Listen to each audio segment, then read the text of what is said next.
So please join me to welcome esteemed panelists we have in this opening panel of the forum to discuss the topic, the main topic of the forum, reinventing responsible governance. So we have, let me also say that the practice in the Globethics forum, we address each other by our first name, with all respect due to our roles and honorable titles and responsibilities, is to make it simple to engage with each other. So Victoria, you were presented, and thank you for this keynote speech that we will re-engage with it now in the discussion, and I'm sure lots of people also in the room who would like to continue the reflection and the discussion with you on this. First, on my left, I would like also to welcome a dear friend, Carlos Alvarez Pereira, so the Secretary General of great partner for Globethics Club of Rome. Thank you, Carlos, for being with us. If I go and continue in the order, so Yvonne Brandel Amolo, so thank you, Yvonne. Between Switzerland with your political role as MP in Switzerland and also your multiple roles on the African continent, women empowerment, community empowerment. So it's wonderful to have you also to think with you about responsible governance. Dear brother and friend also Chinmay Pandya, thank you for joining us from India, northern India. Educational, ethical, and spiritual world leader. This is maybe the shortest way of presenting you, but you will hear a lot from our dear friend. And next, after Victoria, so Christoph Stuckelberger, founder and honorary president of Globethics, and well-known, globally well-known ethicist, and especially very interested in the field of governance. And thank you very much also Adia Jarolia joining us, representing the youth voice on this panel. We deliberately wanted this Global Ethics Forum not to put youth aside in their own panels and reflection, but to bring them in all the panels also, because we do believe, as you saw also in the Youth Leadership Award, that for us youth are not the leaders of the future. There are who are leading the way today and guiding us to where we should be today. So thank you for joining us with lots of experience, especially in artificial intelligence and interest in education also. Silicon Valley, I would say, grown young person. So looking forward also to hear from you. The panel will be, as I mentioned, so an interactive discussion, and then as much as possible, we'll keep some time also to interact with you, and you will have the chance to engage with our speakers. If probably we won't have enough time to take all the questions maybe during this plenary, but then you are here for 3 days, they are here also, so we can continue the reflection together. But let me start by a first question, and I will start from the youth voice, from Adia first. We are talking about reinventing responsible governance. And for you, young student activists like you, how would you define the responsible governance we need to have today in our world? Please. Yeah, so as the youth voice on this panel, I'm so honored to be here sitting among such esteemed panelists. So first, I would like to thank you so much for this honor and this opportunity to even be in this room and have a voice in issues so pertinent as this one. I would define responsible governance as a government that always sticks to its ethical principles first and foremost. And, you know, I think it's especially fitting considering that we are at the Global Ethics Forum. But responsible governance is one I believe should be defined first by the promises made to its constituents. I think it is so important for governments to remember that the reason that they are there is to serve their people in the first place. And I think that being in a position of power means that you also have to be able to hold on to those initial principles that you first had when you chose that you wanted to become a leader to serve your country and your constituents in this way. So I think it is so important, especially as I'm sure everyone in this room was also youth once, to remember like what that initial drive was that even brought you to pursue the pathway of becoming a leader and pursuing leadership. And so really sticking to those morals and ethics that you were first able to have that drove you into this field and the passion that you had when you came into this field. I think that is really what defines responsible governance, is just being able to be true to yourself, to the promises you made, and to the values that you hold. Wonderful, wonderful. I want to record every word you mentioned about responsible governance, and I totally endorse your definition. But while hearing you, I was thinking, and you are a student, you are used to grades, and to receive grades from teachers. So if you look at the governments and you specifically spoke about governments. So if you look at the governments globally, not a specific government, what would be the grade you will give to the governments in the world? That is definitely a Over 10. Let's give a number over 10. That is definitely a loaded question. I think overall I'd give everyone a 6, because I think that there are governments that are at very different points and stages in the world. Okay. I think I am so honored to be able to see that we're definitely attempting to move in the right direction through conferences and conventions such as these. However, I do think that a 6 is a good number, because it shows that we are moving in the right direction. Progress is being made. It's above average. However, I do think that it's important to remember that there is still a lot of work to be done. Thank you. And thanks for your generosity in giving the grade. Christophe, maybe we continue in this direction. So you are, in addition to your role as a thinker, but also very engaged and very involved in many institutions related to governance on the African continent, in Asia, many places in the world, and one of your recent publication entitled Globethics. And before joining already Globethics, I have read this book, and so how much you think that the governance system globally needs to be reformed. So again, if I ask you, maybe directly to start by what is not functioning properly in the governance system globally or even locally or institutionally, and what Globalance or you would like to propose as a best solution to fix the problem in current governance system today. I have the mic. Thank you very much. Let me start with another point, and then you will see how it is linked to your point. I recently wrote 2 or 3 days ago a short text with a dialogue, and you will see what is the link to Globalance. You may know these questions. How can I help you? I suggest you an easier solution. Or here is my summary of your encounter. Or I offer you more support for performance. And you know who asked these remarks? It's the chatbot. Whenever I am online, how can I help you, So this is a question which more and more creates some reaction from my side. Mom, please let me alone with these questions. I need to find my own answer. What is another relation to your question? That is, I came to the conclusion, I'm, as you said, very much in ethics of institutions. But I came to the conclusion self-governance is maybe the first step. We need to govern ourselves in a world where more and more we are governed by ChatGPT, by DeepSeek in China, by all these who tell us how to govern ourselves. So how do we take the responsibility back to ourselves? That's the first step. And now your question, what is hindering and how do we balance that? The second question is, how do we balance the values that we have between equality and liberty, between sustainability and freedom, between purpose and profit and all that? And that is what you refer to, is we need a system where we balance core values which are in tension to each other. We can have a totalitarian equality, everybody is equal, the dictator tells us how much you get per month and that's it. Or you have the Wild West libertarian system, which is of course failing. So both systems fail as long as they are not balanced or put into a balance to each other.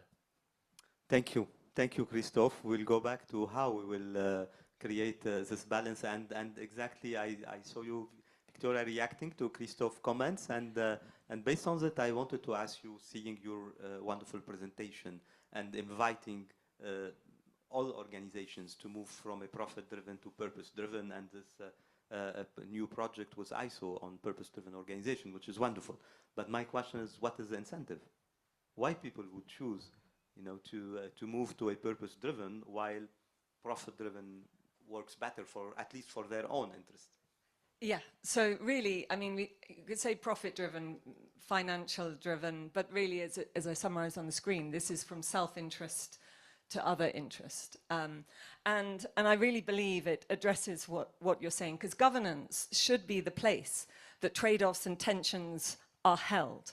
In our body, we have a regulatory governance system that takes all the other things and then ultimately makes a decision. And the governing body, everyone in an organization is involved in governance, but the governing body is that resolves if it's not resolved. And truly, that if you have a purpose-driven governance system, it should be able to create that balance between structure and agency that's appropriate for context. In other words, how do we give enough space and autonomy for decision-making in context by taking away a lot of the rules that are in the middle just because we're all flailing and we're thinking too much about strategy. And where strategy exists, it's telling us, do stuff to make us money.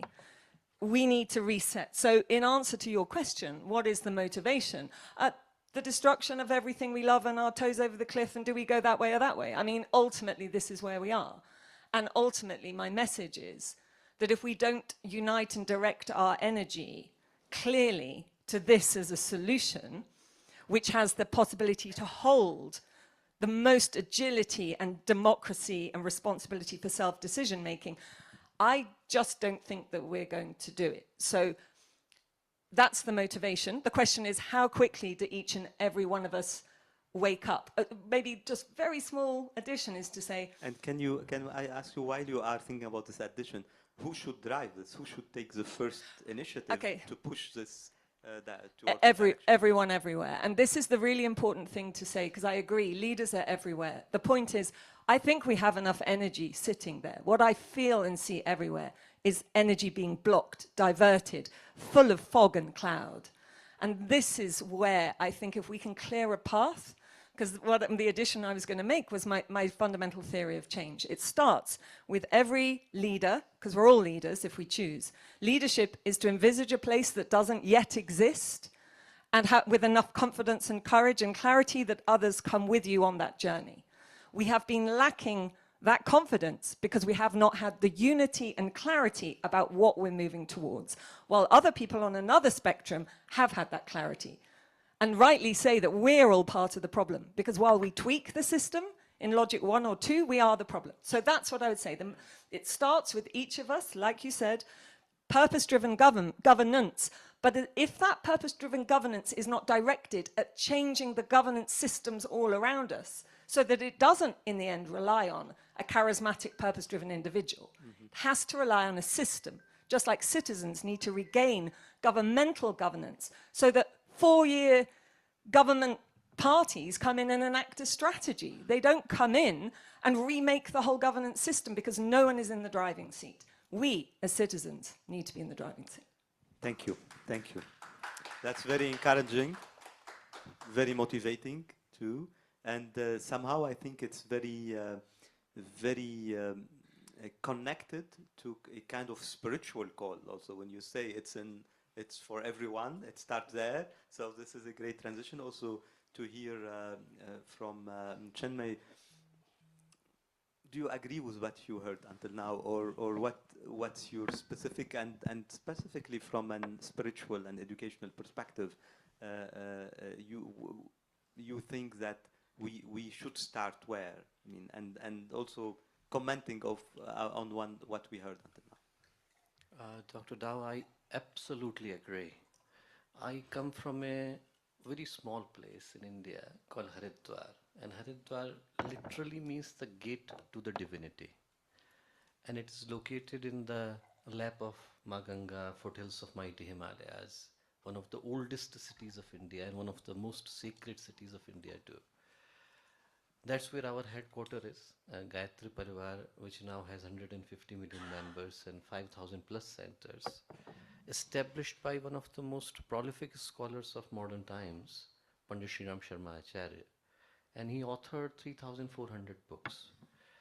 But I remember he used to say a very beautiful thing. He used to say that we live in a world where governance is abundant, but responsible governance is scarce. And it's not about power and position, it's about purpose. So governance should ideally be when it has the courage to speak truth to the power. It should be humble enough to listen and wise enough to unite rather than divide. And why I'm telling you this? Because imagine this mammoth organization with 150 million members, branches in almost every possible corner of India. We have got at the border of Arunachal Pradesh, border of Kanyakumari, border of Jerusalem, border of Jaisalmer, every possible place we have got a center. And when Gurudev established it, he talked about the responsible governance as the foundation. And he talked about 4 principles which I believe are serving for us and can definitely serve for others. And he said about first being the ekta, solidarity. And solidarity is not only about standing besides people, but it's standing among them. And second is the samata. Samata means equality. And he said equality is the song that humanity was born to sing. So you would find it fascinating that the 3 principal statements of the Gayatri Parivar were Nar aur Nari ek saman, that both men and women are equal. Jati vansh sab ek saman, there should be no discrimination based on race, religion, caste or creed. And Manav matra ek saman, the humanity is one single family. Third he said was Shuchita, sacredness. And sacredness starts when ego ends and gratitude begins. And last he said as the mamata, which is the compassion, and compassion is the heartbeat of humanity. We can only make a responsible and probably spiritually driven governance when these principles are there. So I not only agree, but I think that these principles could help a lot in creating a better future. So let me ask you another question, because this is wonderful what we heard. But when we look on the reality of our world, our societies, I think we probably see both. We see egoism and we see compassion and altruism and solidarity. What is expected more from spiritual and religious leaders to go further into this direction? To live the life that they are preaching. One of the most notable, the newspaper head of the India, he came to Gurudev in 1987 and he said, it's such a mammoth organization, why don't you publicize it? And he said, because we are not a preaching institution, we are a teaching institution. We cannot tell other person to change their lives unless we have changed it ourselves. We don't need advertisement, our life should be an advertisement. So I think the most important thing for any governance is to actually not only have the belief in what you are saying, but also to live it. To have the courage to tell others from your life and actions. The first, the beautiful thing that, 2 things that Gurudev said, and I may help in this discussion. He said, Appadipo Bhav. So famous 3 words of Lord Buddha, last 3 words were Appadipo Bhav. Be your own light. Don't wait for light to arrive from outside. You are the light. And second, he said that spread that light. Not only become the source of inspiration, but allow that to reach to other people. And I think whatever we do and wherever we are, we can always come back to these 2 points of becoming the source of inspiration for others. Be the change that we want others to be. Wonderful, wonderful with those spiritual moving words, I would say. I'm very happy to start our forum also with a strong call. Yvonne, I want to go back to a more political reality. I know that you have multiple types of engagement, including on the spiritual level and social level, but I would like to hear from you first from a political perspective. You are also an MP, you are engaged in the political life in this country, where maybe politics is less, I mean, politics everywhere tensed and full of debates, but probably much less challenging than in different parts of the world. But still, as a politician, how you look at governance nowadays, and what is your aspiration for a better governance, for a better world for all? Okay, so you basically want me to be the depressing person in the whole thing. Not Anyway, really, but challenge us. that's okay. That said, thank you very I'm not much saying for that the politicians invitation. are depressing, but That said, thank you very much for the invitation, and I will gladly put on my political hat. Every other time, I'm very happy, just so you know. Now, governance is very hierarchical. When you hear the word governance, you think of hierarchy, and rightly so, yes? But in these turbulent times, we need to understand that we cannot govern the future with the logic of the past. That just doesn't work, yeah? So, like recently, I was in Eswatini, the first time ever there, although I'm originally from Kenya, and I was able to take part in a traditional cultural festival there, where I watched not only the queens come down and dance in the field, barefoot, while all the VIP are seated watching in, their covered, place there, and the king came down as well and danced barefoot there. Now, a lot of people, when they see such things, they think, yeah, African leaders are always dancing. But they miss the point there, because when you see somebody like a king, a queen, join all these people, his folk, who have come from all over the country to dance, they were actually dancing for him. When you see him go in between them, dance with them, it's a kind of uniting with the people. So governance in very few countries, and we are in one of them, actually works when we go from controlling to co-creating. The reason why it works in Switzerland is, and this really annoys politicians, we will come up with a law, a policy, we will pass it, we will vote, and we say, yes, depending left or right, we got it done. And then it's sent to the people see it, and they're like, what the hell were you people thinking about? Who even voted for this? And they come up with a referendum, an electorate, where they can completely turn that law upside down. They just need the right number of votes. So this is where we are thinking of go from control to co-creating, yeah? So this is the kind of governance we need at these times, because we can't go anywhere other than that with this kind of governance, because peace begins when governance is done by the people who actually live the consequences of what they decide. that's wonderful. This participative, co-creative definition of governance that we would love to see it, of course, everywhere. Then I'm sure this discussion will continue about also how we can go there. But now I would like to move to my friend Carlos, because we have been hearing so beautiful things. And when I think about Club of Rome, what comes first to my mind, in fact, is Club of Rome has been crying for decades, before this crazy world and decision makers. And I think few have been listening, not to say none, listen to the prophetic voice of Club of Rome for decades, saying we are beyond the limits. Hey, we need to change the system. If not, we are really abusing our planet, our resources, and taking the world in the wrong direction. Few, or very few, listen to this call. So from your perspective and the experience of Club of Rome, when we talk about responsible governance, what comes to my mind is the question how we can make decision makers able to open to this type of discourse and to engage with this type of discourse and with the recommendations and policies that comes from Club of Rome or similar think tanks. Thank you, Fadi. Thank you, Globethics, for organizing this and for giving me the opportunity. We are at a critical moment in the history of humanity.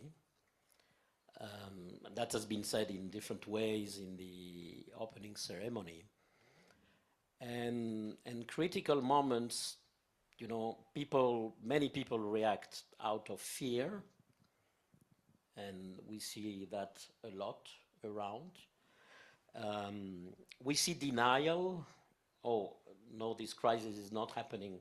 Or a slightly different version of denial is we have to come back, but you never can, you are never able to come back, or out of fear.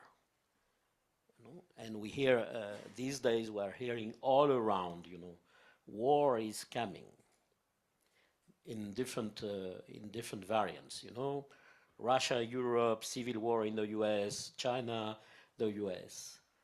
And then this becomes like the most probable option, you know. And what we do in the Club of Rome is we work for the least probable option, which starts with being humans again. What if we consider that the decision makers are also humans? What if they recognize themselves as humans again, in a world which is increasingly becoming less than human? You know? Because anything that we are able to produce, to create, including that two letters acronym often mentioned that I can describe as automated pattern discovery, or if you wish, as a friend of mine says, statistics on steroids. It is less than human. And then you have less than human results. You have bubble logics like the ones that Victoria was describing.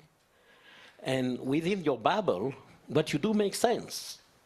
What the policymakers make sense, we tend to blame from one bubble, we blame the other bubble. You know, we say from academia, we say, which has its own bubble, we say the policymakers are not doing the right thing. But the policymakers have their reasons for doing what they do. And some of the bubbles are so terrible that killing thousands of babies and kids in the name of I don't know what even makes sense. It's terrible, right? I mean, it makes sense if we are not able as humanity to stop that immediately. So these logics of bubbles are a reflection of the fact that we have been disconnecting more and more from our own humanity and from nature, by the way. So the first thing is, let's reconnect with humanity in nature, nature in humanity, nature as humanity, and then illuminate our blind spots, and then look for the least probable option. Among the menu of options, if the framework is there will be war, the menu of options you have as a decision maker is very limited. You prepare, you know, because there will be war, and then you prepare to defend yourselves against war, but then there will be war. And the least probable option is to get out of that logic and to come back to the logic of we are humans, we are part of nature, and we share so many things, and one of them is the capacity to learn. So one thing we did in the Club of Rome many years ago was the first message was the limits to growth, beware with well-being for all on a healthy planet. We are saying it is feasible. It requires equity. Again, as an ethical statement, you know, with equity, this is feasible. But the other thing we said many years ago is that there are no limits to learning. That was the title of one of our reports. Learning as an exercise, collective exercise of changing, which requires unleashing all our human capacities, individual and collective, not reducing ourselves more and more to robots who live in a bubble where the logic makes sense, and then you end up killing babies and children because it makes sense. Thank you. Very powerful also and challenging description of this logic of bubble or bubbles that makes logic for those who are inside them, and then they become sub-humanities areas, and that's very powerful. Thank you so much. Mindful of the time and mindful of my role of being the example of the moderator, so to respect the time and keep the schedule. So I will move directly to you now, and then we go back we end with another round with our speakers. But first, I would like to open the floor for I won't say the audience, so other participants in this dialogue, because we want to be very active and interactive in this forum and take very few, very also short comments or question, and then we'll go back to the panel here. So please raise your hand. There are microphones in the room. Where there are the microphones, please, those who have the microphones, if you can. I'll give you. Do you have the microphone? Not yet. So, okay, waiting, while we are waiting for the microphones, I see many hands. We'll take not all the hands already raised. We'll manage the time as much as possible while waiting for the mic to be there. You start speaking. So you can use one of the mics here if not ready there, and please. Okay. And so first question, I would ask you to be very brief. You have 1 minute for either a comment or a question, and please, if you can also introduce yourself, please. Good afternoon. I'm Nadia Balgovin. I am a member of the pool of experts of Globethics. I've been working with this organization since 2011. I would just add, I would say, alongside the same thinking is, yes, we have to be the change we want to see, but there is one thing also we should add to this. We keep on opposing public and private, and who is the responsibility of what. I think it's a question of mindset. Are we here to serve or to be served? So if we don't answer this question in our role in our society, I think we keep on turning around and bringing solutions that are irrelevant at the end of the day.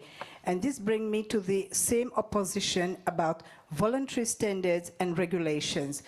For 30 years, we have given the private sector the option to go by themselves and to set up the standards.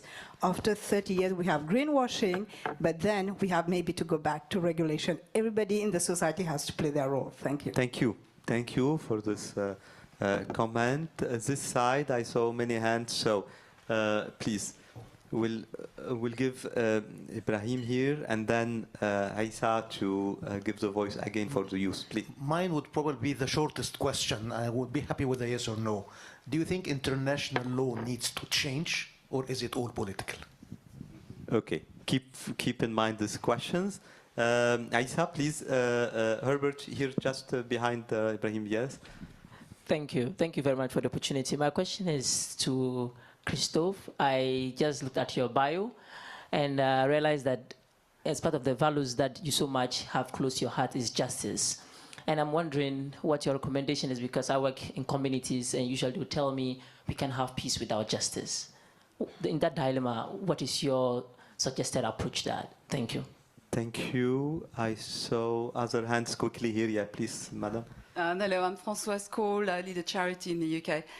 This is a question really for Victoria. I thought it was fascinating, your description of purpose-led organization governance.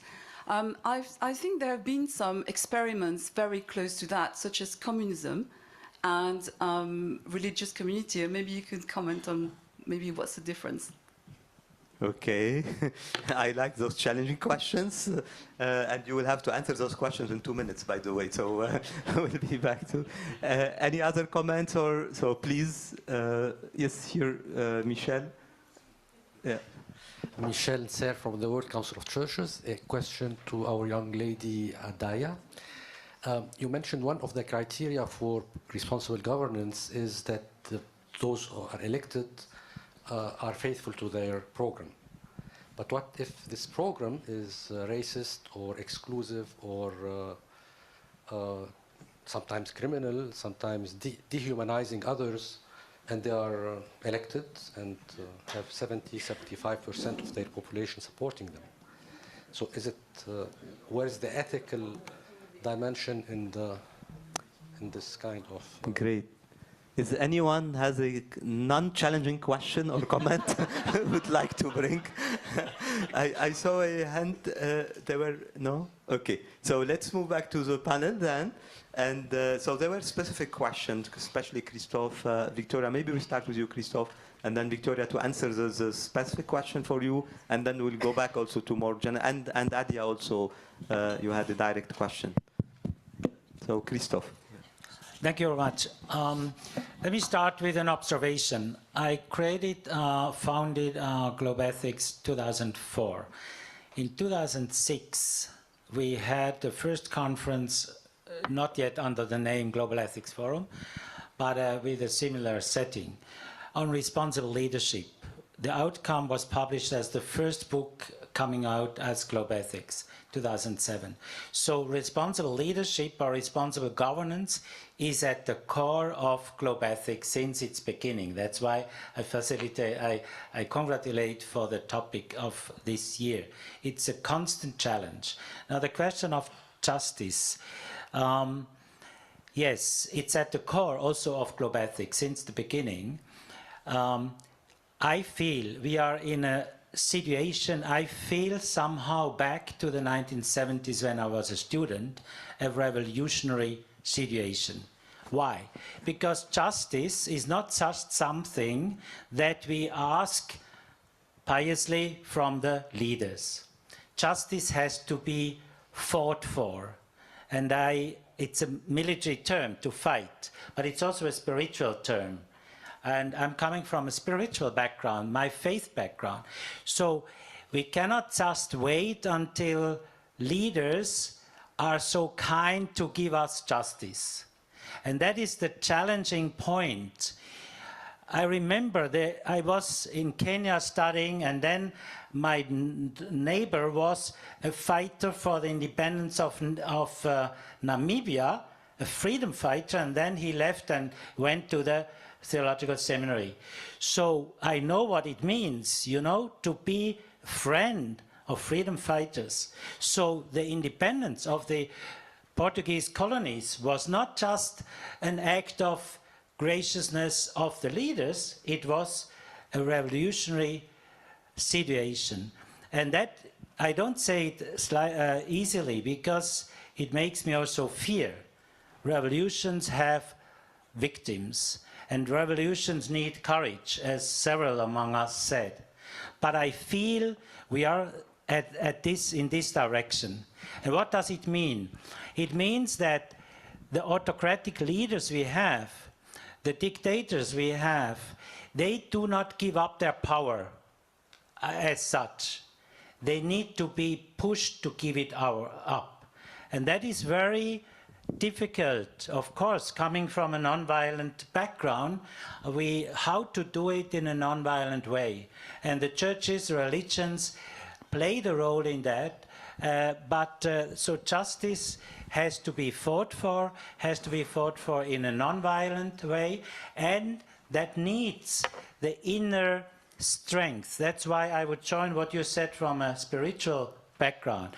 We need a very firm stand in our inner heart in order to do this, to fight this. And that means now, concretely also for leaders that we are or may become, also for ourselves, a rules-based commitment when we start a leadership. I have a principle also in my leadership training. When we start a position, we have to think of when do we give it up and how. Not then we become we become addicted to power. We know we are not free from that. We could be addicted to power, so we need somebody who says, and I take my own example, I designed the rules or the statutes of Globethics. A president or a board member can be maximum 8 years in the board, and then he has to leave. So I decided and designed that, and of course, after 8 years of presidency, I stopped it because I knew from day one that there is maximum 8 years. So we need to show to the leaders that this is rules-based commitment, and if you are not willing, and we see all the leaders who come a third term and 12 years and 16 years, this has to stop and has to be fought for. Thank you. Thank you for this strong message. So you have a very provocative question, Victoria. I think you need to answer it. Yes, and I'm really glad you asked it because it allows me to address a number of things. I mean, I was in so 2 minutes. Quick. I know. Yeah. Okay, so to say that in getting literacy around governance and purpose, these are the two things we need to really, if nothing else, get literacy about these, because it's what creates the bubbles. You talked about the bubbles. The bubbles are there because of our direction, what we think is our goal and what we think is our parameter. And that makes what's reasonable and rational in that bubble. If we don't have a shared bubble that is aligned with long-term well-being for all, then our logics can never unite. We can never have proper conversations, and we can never evaluate strategy. Now, eight years on a board, that's strategy. Inclusive, stakeholder-driven conversations to inform decisions, that's governance strategy. Rules from the church or from communism that says, do this, do this, do this, do this. Those are also results of having a certain goal and a certain parameter, and then it ends up in a certain direction. Now, if you are not clear on that goal and parameter, or it's not aligned with long-term well-being for all, you end up in the worst of human behavior manifesting itself. I don't know, honestly, but I hope that I'm wrong, and maybe you can. I don't know any institution at all, I would say, that genuinely passes the test of being purpose-driven, or purpose-driven in a world we have now, because to do that means you would understand what all the threats to long-term well-being for. You would be an expert in soil erosion, ocean acidification, mental health, and would know what you would need to do to make that decision. I don't know any charity that does that yet, but that's where we have to get to. So I would say purpose-driven organizations truly are yet to come, and then we decide the strategy. Because yes, there are contexts and organizations where we want that decision-making to be free and enabled. And there are other times, like in a nuclear power station, which we may or may not have as a strategy going forward if we have the right goal and parameter, we might not want all those rules to be that easy to work around, like the 8-year thing. So this tension between structure and freedom is what purpose-driven organizations should resolve, because the right question is at the center of the room. As our beautiful speaker at the beginning said, will this drive long-term well-being for all and protect it or not? Yeah. Go, no go. I'm thinking more and more while hearing you and other speakers about a term that we did not mention yet, but definitely will come in the discussions later. It's accountability. Because also without accountability, I think also purpose-driven, and those who define what is the purpose, what is this global bubble that we need all together to be in. That's why oversight and accountability are the two other things. Exactly. Thank you. So Adia, you were challenged also, and I think you have an answer to this question. What you would like to add? And while Adia is replying, I thought about both of you, so Yvonne and Carlos, mainly the question of international also law and system, and is it enough or something has to change? Please, Adia. Yeah, so the question was regarding what happens when the constituents you are representing hold a view, or the institution that you are a part of hold a view that is problematic, such as racism or things that fundamentally perpetuate inequality. And so my answer to that is very simple. I think my initial statement was somewhat misinterpreted in this regard. When I was defining what I believe responsible governance is, it wasn't necessarily like undying loyalty to your institution or practices that are traditional and are already established in society. Rather, I believe that responsible governance is being able to adhere to the ethical values, as Christoph said, the ones that are truly in your heart, that you come into your position with, which is what I was saying. And I believe that in order to actually be an ethical leader, you need to be able to challenge the institution's problems that you see, which is one reason that we are all here, in order to challenge said problems. I don't believe that being an ethical leader or having responsible governance is the sense of undying loyalty. And to the facet of the question that was about what happens when your constituents that you are representing hold a view that is inherently problematic, such as racism, I believe, again, like I originally said, in order to be an ethical leader, you need to do what is best for your people. And this has many different layers to it, but I think we can all in this room pretty unanimously agree that racism or marginalizing certain groups is not what is ever going to be what is truly best for your people and what is truly the path to achieving social justice and peace and equality, which is what we are all at the end of the day striving to achieve. So in order to finally answer your question, my intention with my statement was to truly look inside your heart, truly use those ethical and moral principles that you come in with to your role to guide you, and to use said ethics to be able to challenge any type of problematic views of both your constituents and the institutions that you are choosing to become a part of. Because at the end of the day, we are all here to cause change, and change for the better and for a peaceful, more united world. Thank you. Wonderful. I have always believed that best change makers are the youngest people among us. So thank you. Yvonne, maybe this question, or also if you would like to address other comments. Every time I listen to the youth, I really, really get inspired. Thank you. Yes. International law needs to change, because up until now, international law was made without having much of the Global South on the table. Let's look at the International Court of Justice. Right now, the Global South is complaining that most of the cases they're dealing with are from the Global South only. That's just an example, okay? Now, we're looking at, I'd like to say, 3 dilemmas. We're looking at the economic dilemma, we're looking at the technological dilemma, and leadership dilemma. Economic dilemma. We need to find a way to give the smaller states, and when I say smaller states, I actually mean Global South, ways of gaining sovereignty or gaining capital while maintaining their own sovereignty. That they don't have at the moment. And I'm trying to keep this under 2 minutes. I have practice with this, don't worry. Technological dilemma. We need to look at technology right now, the AI, and make sure that it's not going to become a new way of colonialism. Right now, that's the direction it's heading, yeah? So we need to find a way of doing that. The third one, which is usually the most difficult one because it affects me also quite a bit, leadership dilemma. Leadership, responsible leadership, like everybody has said, needs a lot of courage. Now, this courage gets a lot of leaders killed, so some of us just would like to sit at the side and just, twiddle our thumbs and get on with the day. Responsible leadership, we can see some of it in Gaza, we can see some of it in the Sahel group.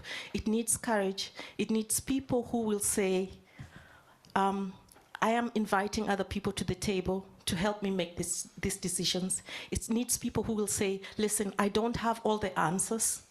I have fear, uncertainty. It needs people who will say, I have courage, but I need more than courage. Yeah. So yes, international law, better change if we want to survive. Thank you. So I'm wondering if Carlos have the same assessment about the international law? Well, I don't know where to start, but I want to come back for a moment to the concept of revolution, because revolution is, we need that. But what kind of revolution? To get out of the critical point towards a much better branch than the one we are taking. And the revolution we need, in my view, is a revolution of our epistemology. I think ethics is a consequence of epistemology, of the mental frameworks through which we interpret our role in the a place in the world and our relationships and what is a good life, you know. And the dominant epistemologies are really, really, really problematic, and they share something in common, you know, which is the separation of humans from nature. So we are entitled to exploit nature, to develop extractive activities, but especially the separation, also the separation between humans, us and them. You know, and when you start saying us and them, you are taking the first step of a drift which will lead you to think that you are entitled, you are better than them.